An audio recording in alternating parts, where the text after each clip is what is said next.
So this is your opportunity to start thinking about what could you do for these occasions. Now, I'm not suggesting you need any products to sell, but let's think of it in the frame of funnels. And we're going to come and talk about, what is a funnels, but all we're thinking about is that you have some opportunities where people are spending money that you possibly are not capitalizing on at the moment.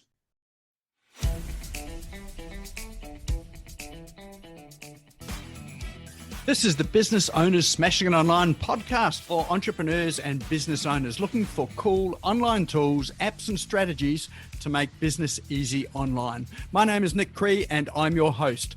Each episode features a guest expert demystifying the online universe, sharing inspirational ideas and providing tested real-world strategies to help you get the most of what's available online to grow your business today. Don't be a slave to your business, get your business working for you. Subscribe now and get some great content and ideas for you and your business today. So that brings us through to our main topic for tonight, which is all about funnels and funnels 101. So let me just bring up my screen and let's see what we've got in store for us tonight. I think it's this one here.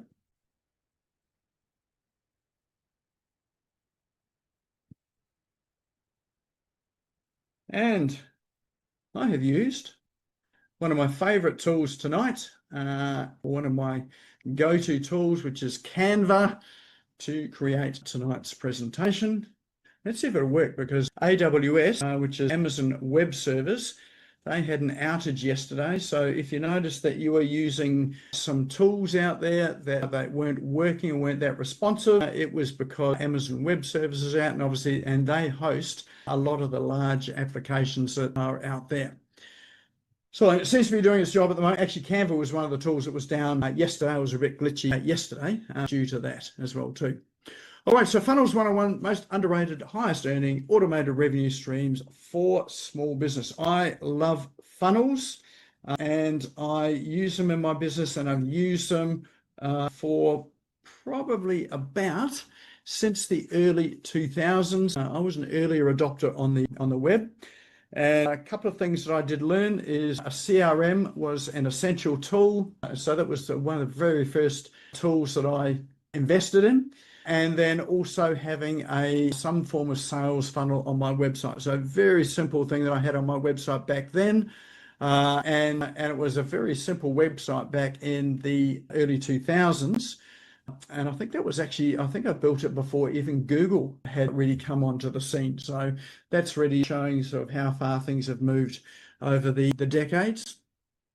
But a funnel there, the very simple funnel there that I had was a lead magnet, which was a downloadable ebook, which was a PDF document that I created. In fact, it might not have even been a PDF. It could have been a Word document back then that people put their email address in and downloaded. And that started their journey to come through into seminars that we were running and then into spending money in our business at the time.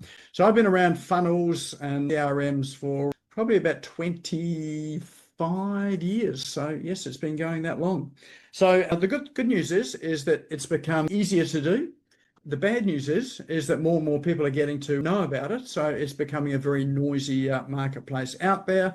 So tonight, what I'm hoping to do is to show you how to create some simple funnels there that will work automatically for your business, whether you are working them at night or working them or not. But can I just see, by a show of hands or just dropping into chat there, who here has a funnel in some way, shape or form at the moment? Maybe just pop up your hand because I can see the visuals of the screen if you do have a funnel. Okay, who's attempted a funnel but hasn't finished it? Anyone sort of attempted to put one together? Okay, great. Who has not got a funnel at all or is even unsure as to what the term funnel even means? Anyone in that boat? Fabulous. Excellent. All right. Well, hopefully we'll start to demystify some of that tonight. All right. So something special is happening over the next 2 or 3 months. Anyone know what's happening over the next 2 or 3 months that is special? Anyone been getting a Christmas invitation from businesses yet? they have started to come out already. So we're not even into November, and Christmas invitations to corporate functions and business Christmas parties, they're already starting to book out. Why? Because people know if they don't get in early, then people are going to be booking out with others as well too. So what is happening over the next few months is that we have holiday season. And holiday season typically is the time that people spend the most amount of money on items that they want. So notably, you've got, what have we got coming up? We've got 11 different either holidays or events coming up over the next October, November, December, January, February, March, over the next 6 months. There are 11 significant occasions coming over, which are a real bonanza for small business. And they're probably ones that you possibly may not be capitalizing on right now. So hopefully tonight we'll start to change some of that. So on the screen here are the 11 occasions that we have coming up over the next 6 months. So if you have a look at it and maybe just unmute yourself, tell me what you see there in terms of the holiday occasions. So feel free just to unmute and yell them out, or even pop them into chat as well too. In fact, I'll open chat because I can't even see it at the moment. I've lost it. There we go. Open up chat. So what holiday occasions do you see there? Don't leave me hanging.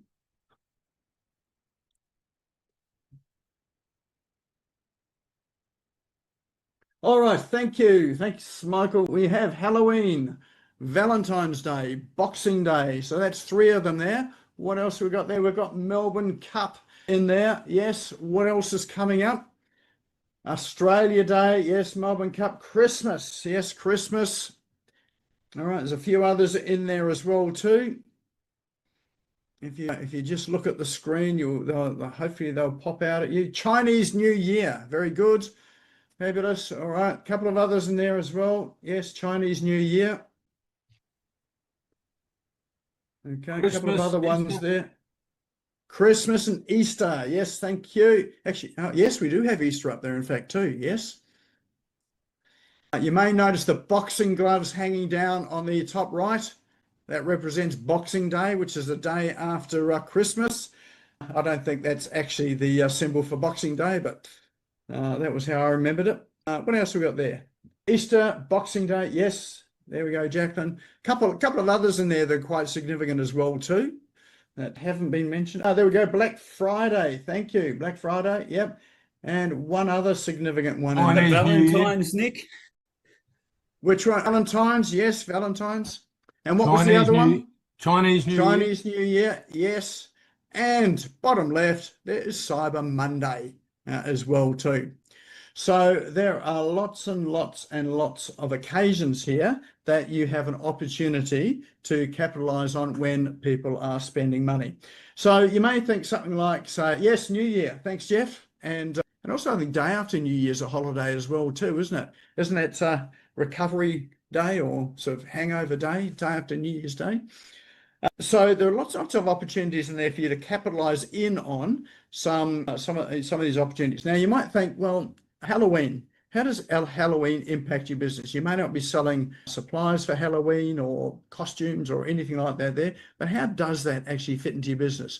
So if you have a look at some of the sales that are happening or some of the promotions that are happening online over Halloween, you'll see there's a lot of businesses out there that are not selling anything Halloweeny, but they're using the occasion to highlight their products or services. I do know a business that set up selling, well, they were selling a digital product, which was how to make a Halloween, what do you call it, a lantern, you know, a thing with a pumpkin where you cut out all the eyes and the teeth and all that, how to make those. It was just a digital download, and they sold a ton of those over Halloween, and they also branched out on how to make Halloween costumes and all that sort of thing. They sold no products but digital products. They created that business specifically for Halloween, and it was a 6, if not almost 7-figure business just in that time leading up to Halloween. So fairly incredible. So it could be an opportunity for for a side hustle. Some of these you think, well, they don't really apply to Australia, and like Halloween, Cyber Monday, Black Friday. But the fact of it is that some of these occasions are really becoming commercialised here in Australia, and really due to the large chain stores or the larger corporate retail enterprises like Coles and Myers and Bunnings and all those ones out there. So they're really sort of pushing these occasions because they know it drives sales and brings money into their business. So this is your opportunity to start thinking about what could you do for these occasions. Now, I'm not suggesting you need any products to sell, but let's think of it in the frame of funnels. And we're going to come and talk about, what is a funnels. But all we're thinking about is that you have some opportunities where people are spending money that you possibly are not capitalizing on at the moment.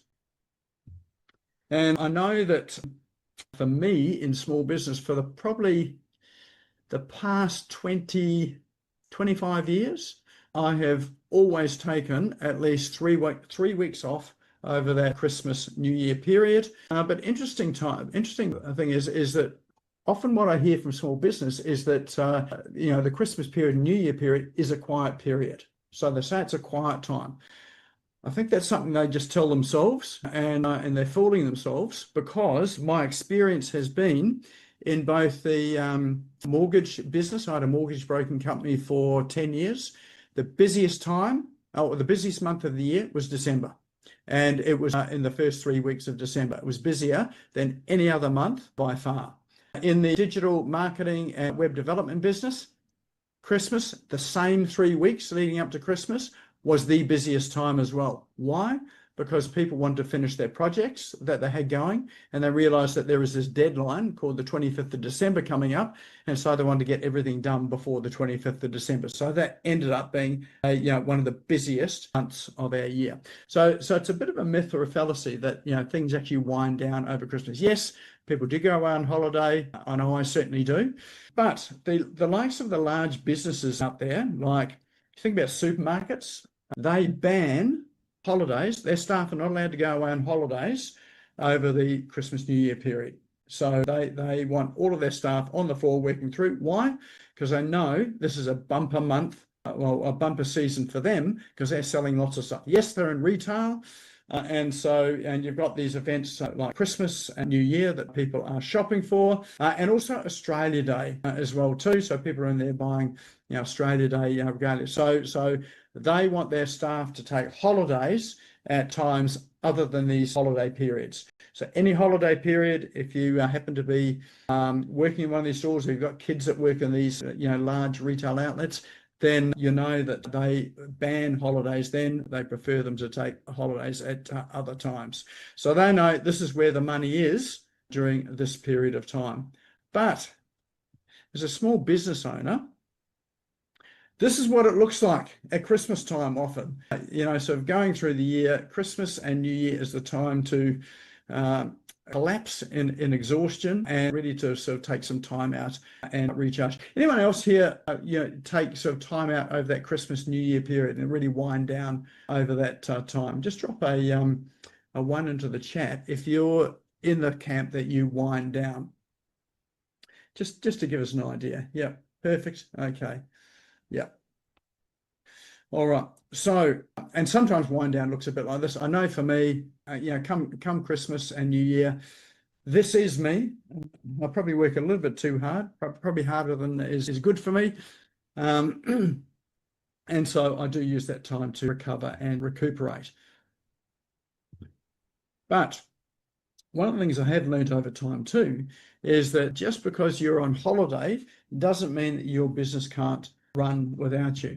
And the good thing about having some form of automated funnel running is that your business can be running whether you're there or not. If you've got staff there and you're away, you've got staff running your business, then that's good as gold. Hopefully they're running it without needing your input while you're away. If you don't have staff, or you've got a very small business with VAs, then maybe they're not running your business, and while you're away, the whole thing just shuts down. So really tonight is all about not actually shutting down your business. It's about how can you actually keep things going at the time that people are more relaxed and more readily possibly going to be scrolling through their social media. So if you're doing stuff on socials, this is the time they've got more time to look at it, because they're in a relaxed state, and they're not, so busy with all their work stuff. And if you've got an automated funnel going, then you're able to capture those leads, possibly make some sales over the Christmas period as well too. I know that I do, and so there are good sales that actually come through over that period of time. And these are products that I've just got in my inventory, which are generally courses, and for me it's digital products. And so what I've found is that people are consuming digital products over the holiday period. Why? Because they've now got time to consume it, and generally they're on a device like their phone, their tablet, more often, that they can relax and just view your content. So if you do have digital products, think about a funnel as a way of promoting and selling those over this period of time, and you don't have to put any extra work in if you're doing. The other thing it means for you too is when you come back from holiday, you have a pipeline of new inquiries that have come in, or new people that have come into your environment, new customers or new leads, and so it gives you some people to engage with straight away, rather than having to start from scratch again and really warm up and try and kickstart your business all over again. So that's it. One of the real fundamental problems with small business is that when you stop, you have to kickstart it again when you come back after a holiday. And if any of you have push started a car, might be showing my age now, but I had a manual car which regularly needed push starting. It was an old 1965 Hillman Superminx, and it was actually quite a heavy car, and to actually get it going, it took quite a bit of effort to actually push that car to get it going. But once it was rolling, then you could keep that car rolling with just minimal effort pushing on it. Fortunately, it used to kick over as well, so I could actually drive it, so it meant no more effort. But small business is a bit the same too. Like if you stop your small business at Christmas, then it's like you have to have a big push on in January to really get it going again. So you actually have to get a bit of power and in behind it to get that momentum going again. And the interesting thing about your leads and sales is that the sales that you're getting today generally were initiated about 3 months ago. So the activity that you did 3 months ago often results in the sales that you're getting today. So if you stop over Christmas, that means you are going to have a lull in sales in about March. So February, March. So that's when things are going to slow down. And oftentimes people don't realize, why have things got slow all of a sudden? It's because they stopped the activity that was bringing in the sales. Does that make sense? So if you can keep that momentum going with a funnel or funnels, then a couple of things happen. One is you come back, you've got activity happening, and you can just pick up where you left off. You don't get that stop-start cycle of sales. Second thing that happens is that hopefully you make some money over the period of time that you might be away on holiday.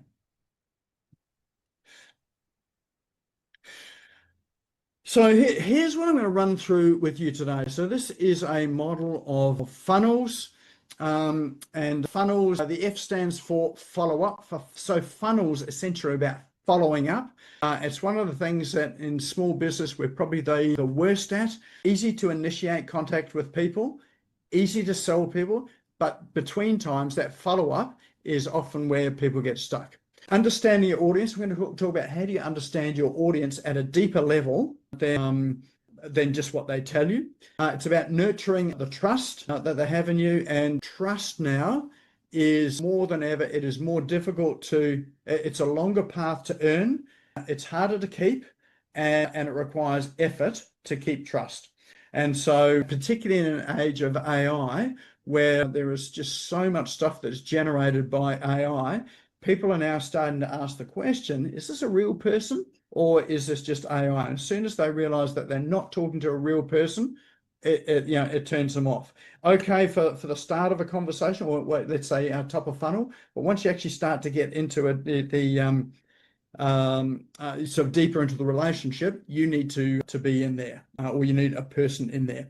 Nailing your offer, what is it that you're offering, and making sure that it's something that is highly relevant to what people need and want. Is going to solve a particular problem they've got. We're going to talk about automation. How do you automate it all? From where I started back, 25 odd years ago, there was no automation. Everything was manual. It is easier than ever now to automate a lot of these systems and processes. My automation back then was having an entry into my calendar to remind me to do things, like to send out an email. These days, you can have emails being sent out on autopilot without you even knowing it's happening.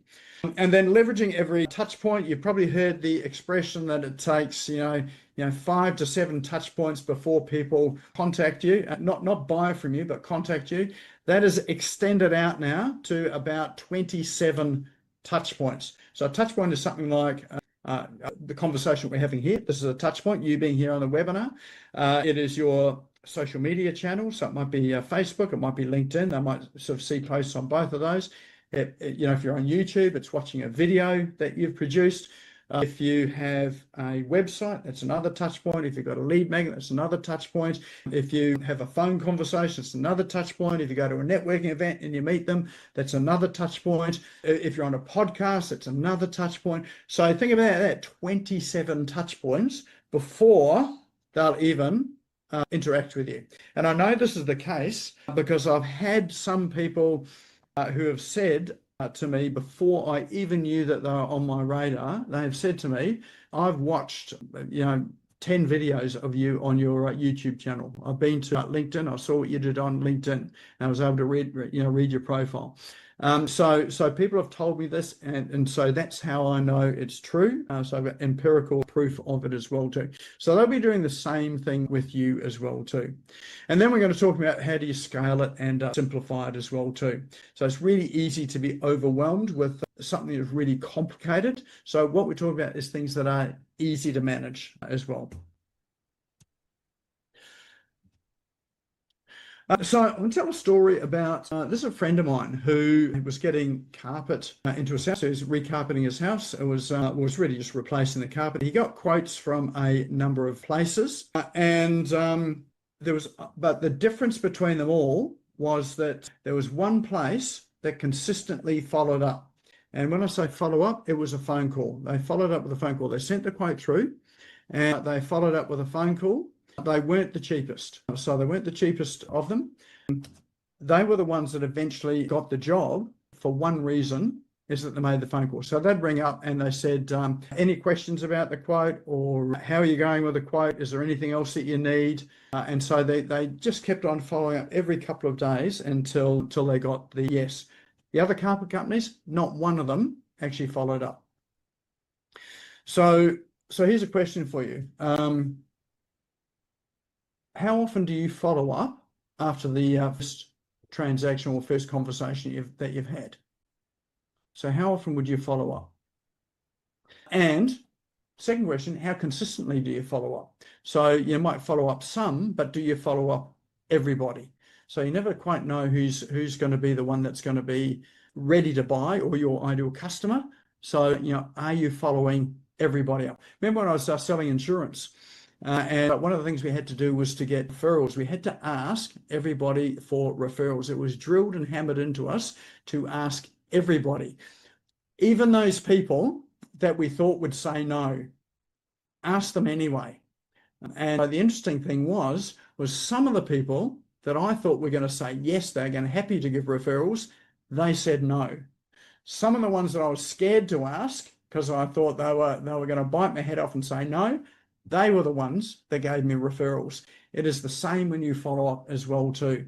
The one that you think is going to say no, quite possibly is going to say yes. The one that was going to say yes might quite possibly say no. So following up everyone is important. Now, just to add to the carpet story too, they weren't the best either. So they did things like try to change the quote after it had been accepted. And so they did things which was not great for their customer service, yet they still won the quote because they followed up. So again, you don't have to be the cheapest. You don't have to be the best. You just have to be consistent.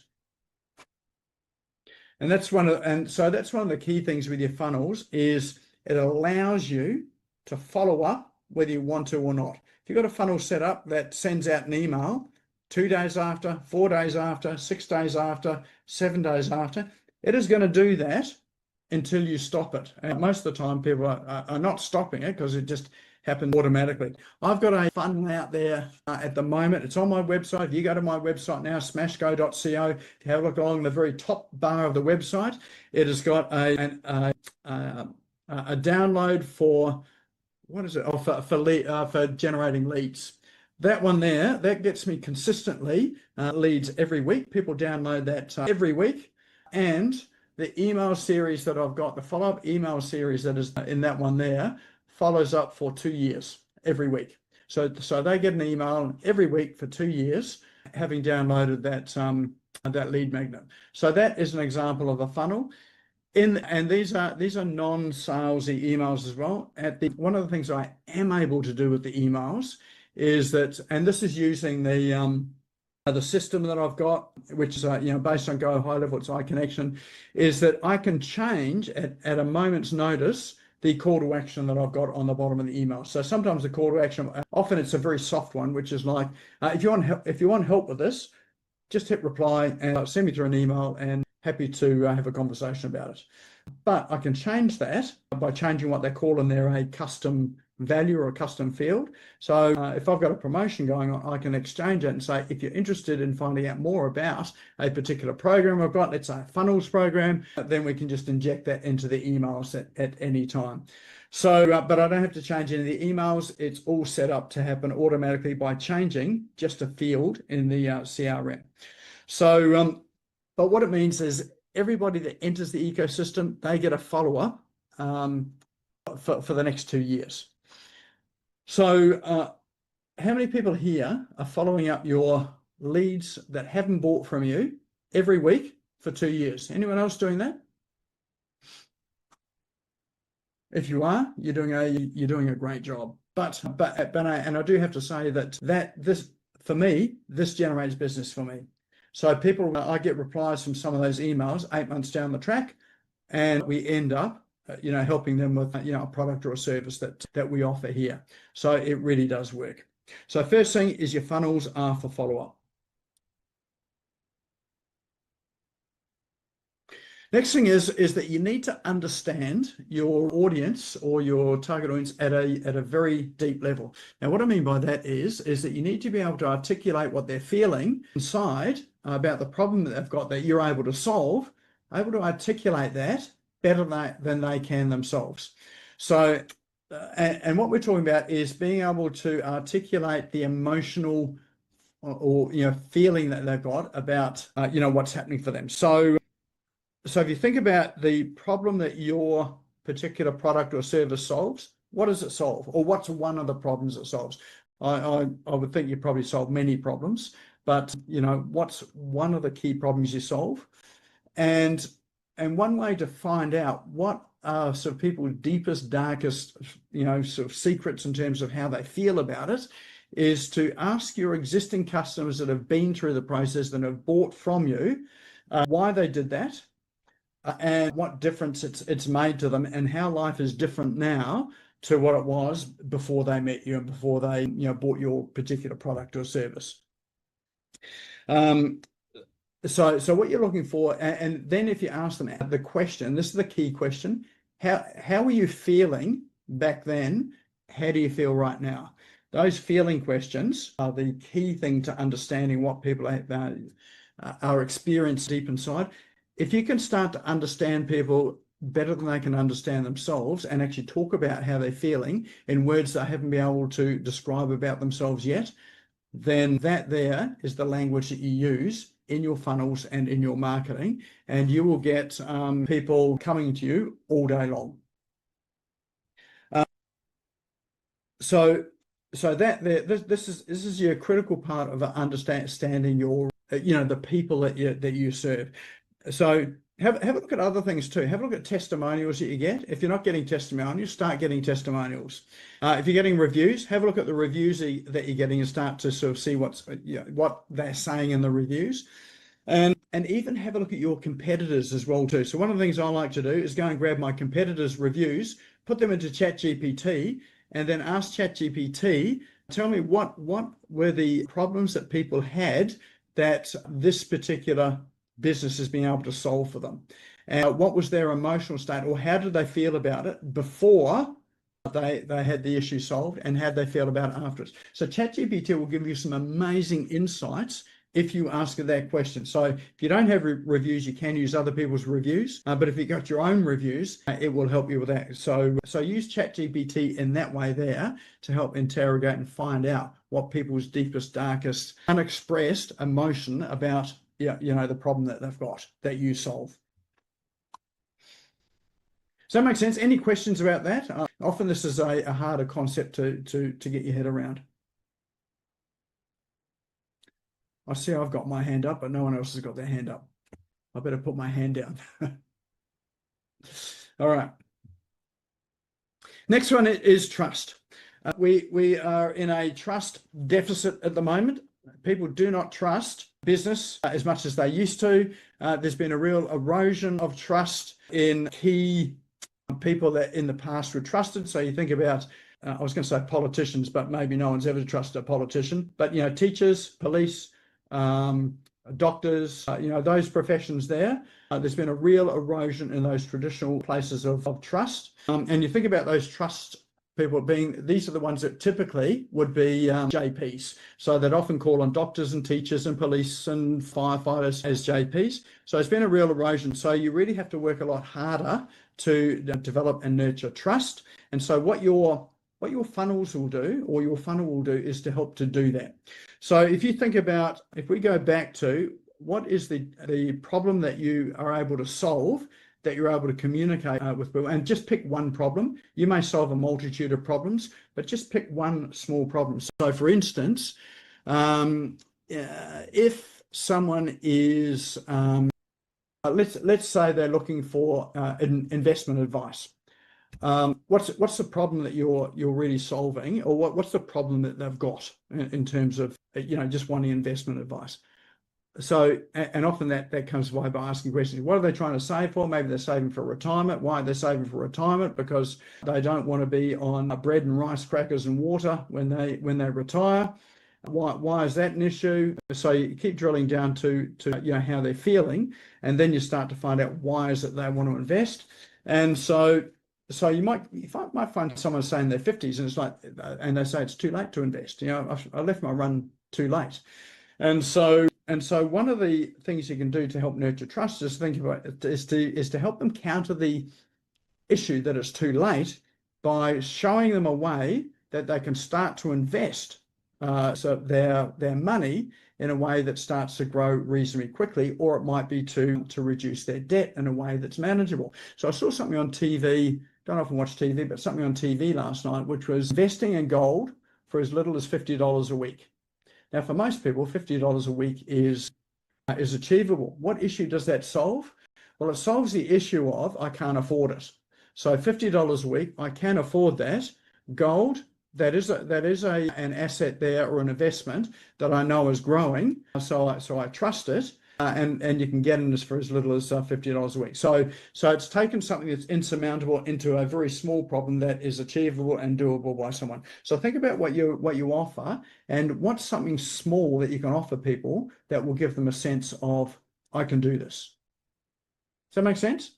So your lead magnet is only going to tackle one of those areas where people will say, I can do this. You're not tackling the big thing of building say a retirement nest egg of $5 million. That's too big. You're just going to tackle the $50 question. I can put aside $50 a week. Does that make sense? So think about your business. What's a $50 question? It's a thing that you can solve for people, and that's what your lead magnet is. It's only the $50 thing. And then you can build them up from there, because what you're doing there is you're demonstrating that you know what you're doing. You've shown them what they can do, and you've given them a path that they can go and do it themselves. So developing, and when you do that, then they start to develop trust in you. So next time you offer them the next piece of advice or the next step in your funnel, then they are more likely to say yes, because they've got success in the earlier stage. So nailing your offer. What do you actually offer in your funnel? The offer is not your product or your service necessarily. The offer may be something that helps them right now that may not even be your product or service. It might be, but it might not be. So if someone's going to buy a house, what you might offer them is not a conveyancing service. If you're a lawyer, conveyancing solicitor, what you might offer them is some form of checklist or an interview checklist to interview a real estate agent. Or it might be a checklist there for them to narrow down the sort of house that they want. So that you're not getting any benefit or sale out of it, but you're actually helping them with a problem that they've got right now. So you need to think about what are the right now problems that people have got before they'll actually buy from you. Solve those problems, and one of those. Effortless automation. So as I said, it's easier today than it ever was before to automate your, in fact, all sorts of things in your business, but particularly your lead generation. Once you've set it up, you can let it run, and it will run until you stop it. That lead magnet that I talked about on my website, that one runs all the time. I don't intervene. I don't do anything. It just keeps going. It keeps on generating leads for me. It probably took me about a week to put that one together, maybe a week and a half to put together. So it's a reasonable investment in time, but now I never have to touch it. I get in, so 2 or 3 leads a week just off that. Never have to touch it again. So with tools like your CRMs that are out there, there are AI tools that are out there. If you pick the right suite of tools, you can create an automated process really quite simply and easily. Leverage all your touch points. So that means, remember when I said that there are 27 touch points before even people will even have a conversation with you or even reach out and send you an email. So leveraging all the touch points means you are present on as many social media channels that you can, that you have a multimedia approach of text, image, and video, that you are repurposing your content across a range of formats, so that what you write in a blog post you put into a video, what's in a video you turn into little shorts, and so you've got lots and lots of content out there. So people may come in for free to get something of yours, but then they keep seeing you all over the place. So, but you're using one piece of content to do that. With AI tools today, my favorite is video. I use video as my main source of creating content. I turn it into a transcript with an app. The app that I use is one called grain.ai. It turns into a transcript. From there, I use either ChatGPT or Claude, which I have now trained. I've got my own agents in there to help me to start to create content from just my content. It's not creating stuff from scratch. It is using my content to edit it and then use it for all the other channels, and then putting that content into a social media scheduler that automatically goes out over the next few months. And in fact, these days, one of the tools that I use has a tool in there where you can repeat your content. So you might have a 3-month content cycle where you post every day or 2 or 3 times a day. When it gets to the end of that 3 months, then it just repeats exactly the same thing all over again. So you don't have to create any more social media content. And you might think, well, why would you do that? People have seen it before. These days, people haven't seen it before. You're only getting 2 to 3% of people on social media seeing your content. So chances are, next time you repeat it, you're reaching people that haven't seen it before. If people have seen it before, it works just like television ads do. So television ads work not by showing people an ad once. They repetitively show the same ad over and over and over and over and over again. You are never going to get to that point on social media where people are going to get sick of seeing your content because you're not in a compressed environment like TV. So you can afford to have people see your same content over and over again. It reinforces what you do and your message. Scale and simplify. So the key here is to start small. So just like saving $5 million for retirement, that is your big picture. Starting small is your $50 a week strategy. So what can you do today? What's a funnel that you can create today? Could be just a lead magnet. And I'm going to give you some ideas of the sorts of funnels you can put into place. So it could be just a lead magnet, which is a downloadable lead magnet that you follow up with an email sequence over the next 7 days. There's a start. You may not have 24 months worth of weekly emails ready, but you could easily write 7.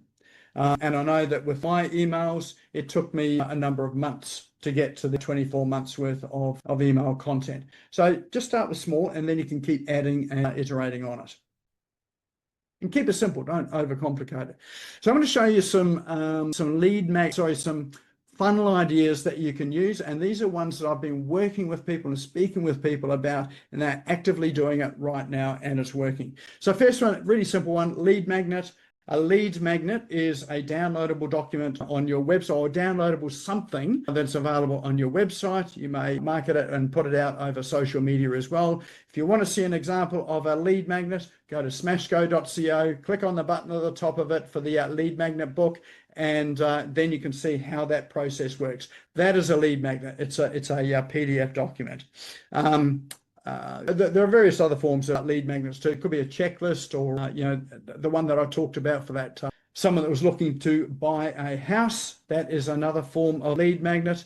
But really, that's your simplest thing you can do. Think about what is a problem that people have got, one of those $50 problems, not the $5 million problem, that you can create into a simple process for them to follow, or something that's going to be helpful for them to get a quick win. That can be a lead magnet.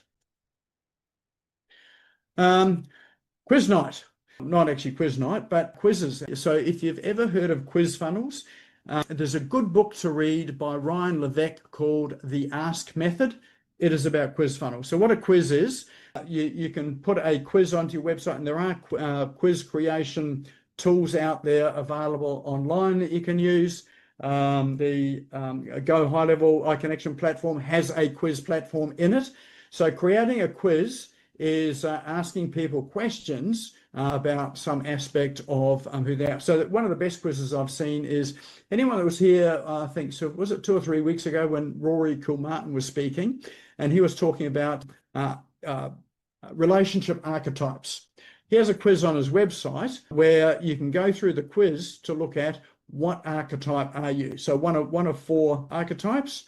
And they've got animal names as well too. So you're either a gorilla, a fox, a sheep, or a wolf. So so with a quiz like that, they are fun. So because it's got an animal associated with it, people want to know, what sort of animal am I? I'm a fox, by the way. It's Basil Brush. So if you do that, it's fun. So it's an easy way to capture people's sort of details into your funnel, and they have fun with it. I've seen it with coffee as well too. What is your coffee personality? So this quiz took them through, do they like it dark? Do they like it light? Do they have milk in it? Do they have oat milk, soy milk, whatever in it? And so it was a series of about 5 questions. And at the end of it, they recommended a type of coffee that they happened to have sold that was suitable for them. So for them, they made lots of sales out of it, but they also collect people's names on the way through so they can continue to keep in touch with them by email. So quizzes are fantastic. Survey, a little bit like a quiz. So survey operates in a very similar manner. I've seen a survey used for compliance, for legislation compliance. So the survey was all about, are you compliant with ACCC, fair trade, fair work, and a range of things that was all a bit beyond me. But you can use a survey there so that people can take an assessment to see where they stand. So they work really well as well too. Before they get the results, they have to give you their email address so that you capture that, and then you can keep in touch with them. And with a survey and with a quiz, you can deliver them relevant content by email on an automated basis. It's already pre-done to help keep them engaged and move them along the process of either booking a meeting with you, so buying your next level product, or finding out more about your products and services. So surveys are really good.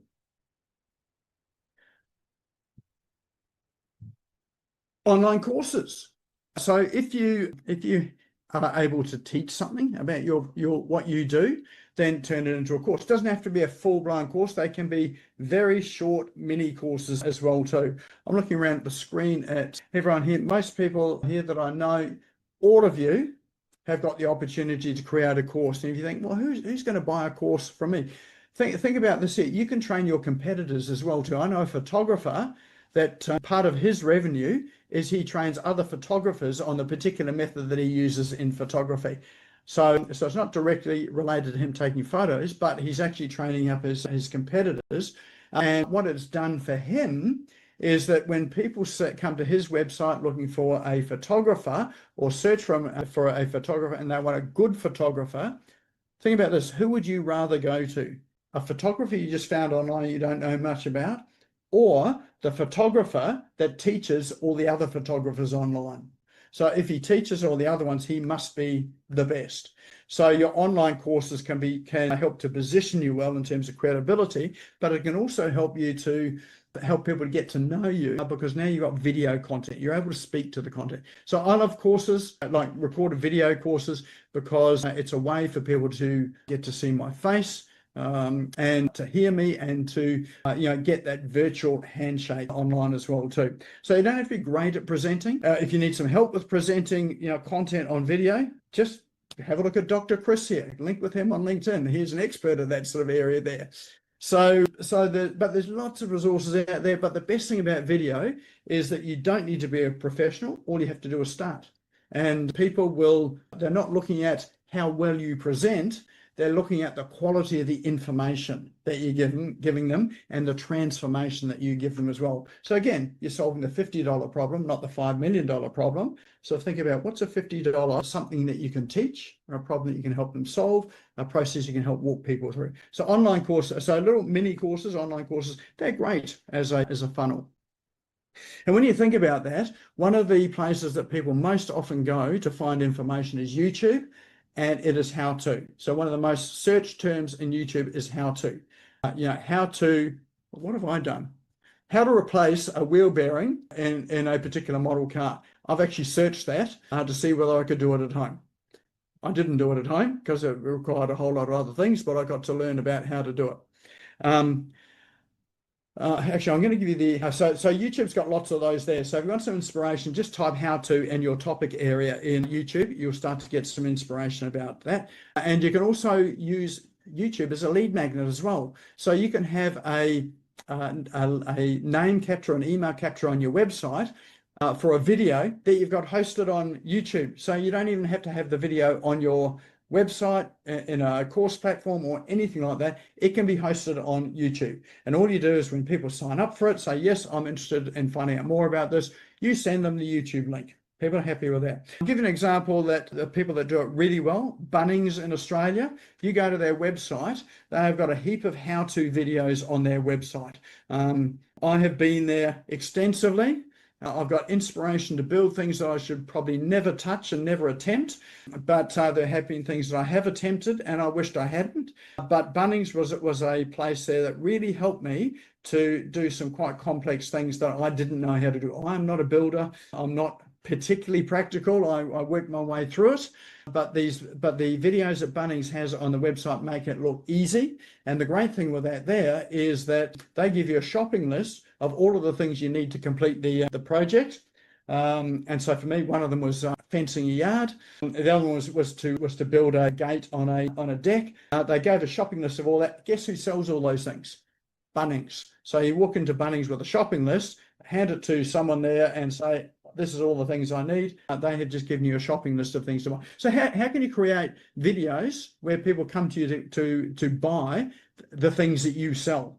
So it could be, it doesn't have to be products, it can be services as well too. So what's a shopping list that you can create using videos? Have a look at some of those Bunnings videos and the process of it. They do it very, very well. Podcasts. That's a great place to be on a funnel. Good thing about a podcast, and you think, how is that a funnel? Make sure that if you are a guest on someone else's podcast, that you offer something for free. And so this crosses over between traffic and your funnel, in that you are borrowing their audience to speak to their people, and but make sure you've got something to give people at the end of the day. Don't sell them anything. Don't make it a sales pitch. Give them something that's going to help them further what you've just spoken about or solve a $50 problem.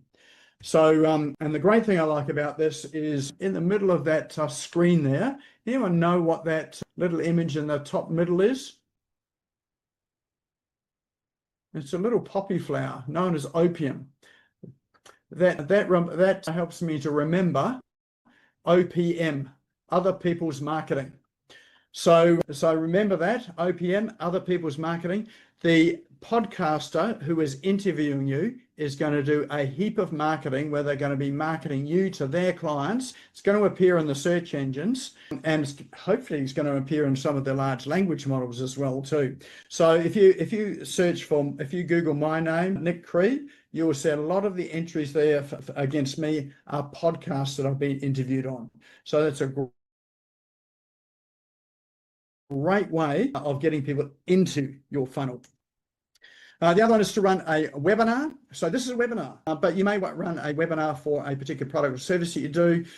But think about it as an evergreen webinar. How can you turn it into something that's an automated webinar? So there's lots of tools out there to really help you to automate the webinar so people can come along. It's a funnel. They register for the webinar, and then you're able to give them the webinar on demand. So that's another great lead magnet.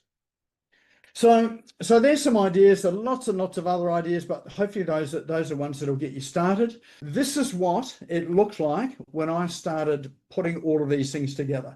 So you needed all sorts of tools and had to try and connect them all together. So things like, let's say a webinar video tool, you needed an evergreen webinar system, you needed a CRM, you needed an email system, you needed a website, or you needed landing page software, you needed Zapier to connect some of these things together, you needed a booking calendar, you needed a quiz funnel service. So all of these are available across the web. And lots and lots of, if you go back through some of the tools and apps that I've shown you, you will see there are lots of these tools around. What often gets people stuck with these tools is that they have to connect them all together, or they have to use something complex like Zapier or N8N or Make to connect them together. So those three services are tools that connect one service to another service, but it does require a bit of knowledge to do it. And if you are sort of thinking, well, this is just too hard, this is where people stop. So they get to a point where they say, this is just too hard. I can't do this anymore, or I'll put it down and I'll come back to it later. And of course, they never come back to it later. I've done that before. I know lots of people that have done that. I speak to people sort of daily that do that as well too. So the great thing about today is that you can find all of those tools that you need all in one place. And that really has been the motivation for me to use the iConnection Go high level tool. Because all of those things are all in the one tool. You do not have to connect all of these things together. You can connect them. You can use those third-party tools and bring them and connect them together. You can use it with Zapier and Make and N8N, but you don't have to. They are all in one platform, and you just follow the bouncing ball to create your funnel. Key thing with it is that in order to create a funnel that's going to work for you over the holiday period, which is working while you're relaxing, either generating leads or making sales for you, is first thing is that you need some knowledge. So that's really some knowledge about, how do the funnels work? How do I put it together? How do I do the copywriting for it so that it's compelling? How do I find out what people really want? What's their deepest, darkest emotions they're not telling me? How do we work out some of that stuff? So that all comes down to your knowledge, your marketing knowledge. Next thing is, this is really important, you've got to put in the work. Now I can tell you that I've spent probably the good part of 6 days putting together a funnel program at the moment, but it's taken that sort of length of time. So when you're putting a funnel together, this is not something that's going to happen in an hour. It's something that's going to take a fair degree of time. You might commit a week to it, or a couple of weeks, or 3 weeks to actually get it done and get it finished. So it's really mapping it out and working out each piece as you go through. And then the next thing is once you've got it up and running, is that consistency.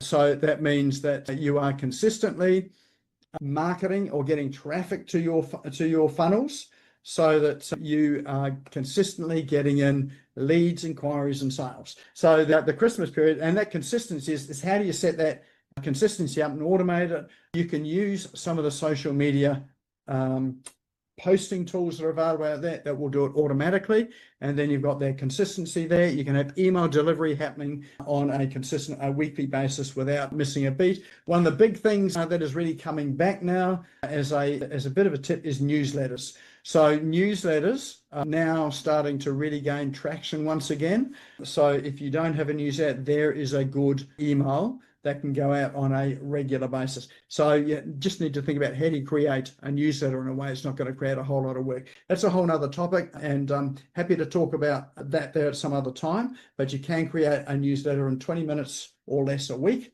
so that, without sort of a whole lot of effort into it as well.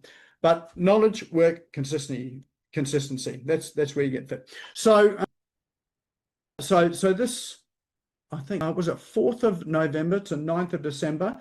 If you are interested in getting together a funnel done and finished before Christmas, so it's ready to go for the Christmas and New Year period, then there is this sprint program that is on from the 4th of November to 9th of December to help you to create a funnel that's going to work for you. So the program here is one where it's not just teaching you what to do, but you will be doing it in there as well, so that you've got something at the end of it that is launched and is running and is working. So this is I suppose you'd call it a workshop style program over that 6 weeks. So it's a 6-week program. So it is going to be on Tuesday mornings, 8:30 to 10, where we'll pull out who your audience is, what are their deepest, darkest sort of secrets that they don't tell you that you can start to put into your marketing. What is an ideal funnel for you? How do you set it all up? And we'll get in there and help you to set it up so it's done, set, and off for the holiday period. So that's something you are interested in. You are more than welcome to come along. You're invited to that QR code. If you scan that will take you through to the page which really talks all about that and the enrollment for it. So if it's right for you, then this might be the thing that will help you for the Christmas, New Year period. And of course, once you've got it running, you can keep it running through all of those other holidays, Valentine's Day, Easter, all of those there. And there are ways of tweaking some of this so that it's relevant for each of those seasons as well too. So you still go away on holiday, but you can go away on holiday with something running in the background that is feeding your business. And so that's our session for tonight. Any questions, comments, feedback? How are we going there? Glazed eyes, not glazed eyes. Is it helpful?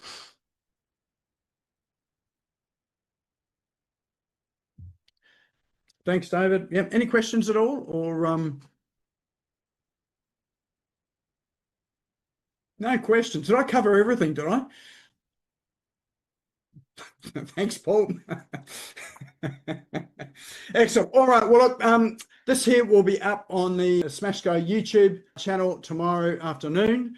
So if you do want to watch it again, it'll be there. If you know anyone else that's interested in it, it will be there for that as well too. I do want to bring Paul in just briefly for a moment as well. If you just give us a bit of time. There is an event coming up in Brisbane. If you happen to be in Brisbane, there's an event coming along in Brisbane that I went to last year. It was sensational. Paul invited me along. He's invited me this year. I'm going again this year. So Paul, do you want to tell us a bit about that?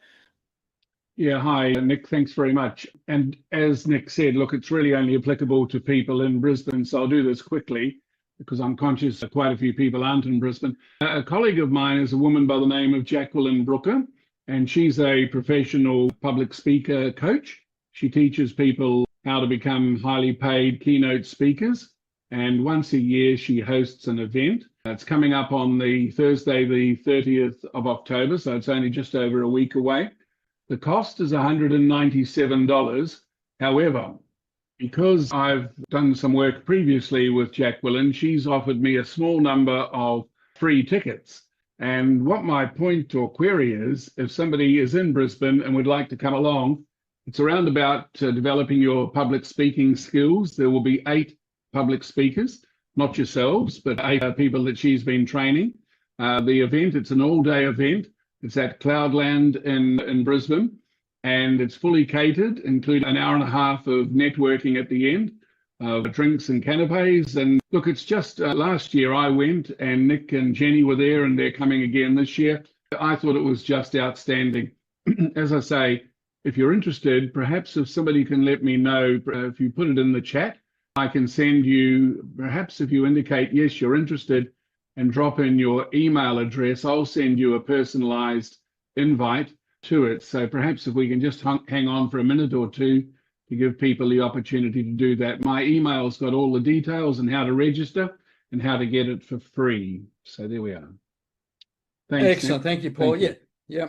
Yes, it was a really good event. I really enjoyed it last year. It's a great networking event too. There's all sorts of people there. So, if you are wanting to rub shoulders with people from the business community in, that sort of local area, there's some very good people to connect and catch up with. And of course, I've got a couple of speakers from there for here as well too. Actually, Jacqueline's been on here. So if you go back through the YouTube channel, you'll see Jacqueline on there as a speaker. She was here March this year. Sorry, Paul. And no, you're fine, Nick. So look, at the moment, she's got about 130 people coming along. These are paid guests. She'd like to get the numbers up, and that's why she said to me, Paul, if you know lots of people, the sort of people that we're keen to have there. Typically, they're business owners or senior executives. So apart from anything else, the networking is just excellent, or I believed it was. Very professional, classy, upmarket. Yep, I thought it was a top day. Excellent. Thank you, Paul. All right. Excellent. All right. Well, that's our session for tonight. Now's a good time to save the chat. So all of those cool online tools, they are up at the beginning of the chat there. So if you save it, 3 little dots on the top right-hand side of the chat, that'll save it for you. And then you can go and sort of click through and explore some of those as well too. And if you do want to connect with anyone and you've dropped your LinkedIn or social media links in there, feel free to go and connect with each other and have a conversation with each other too. You never know sort of who's here that may be helpful in some way, sense or other, or may connect you to someone else as well too. So that is our session tonight. Hopefully we'll see some of you on the funnels program if you are interested in developing that a wee bit further. But apart from that, go and have a sensational evening. We'll see you back here again next week. Have a good night.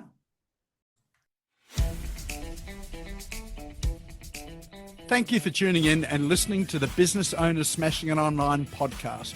You can also find me on social media and online.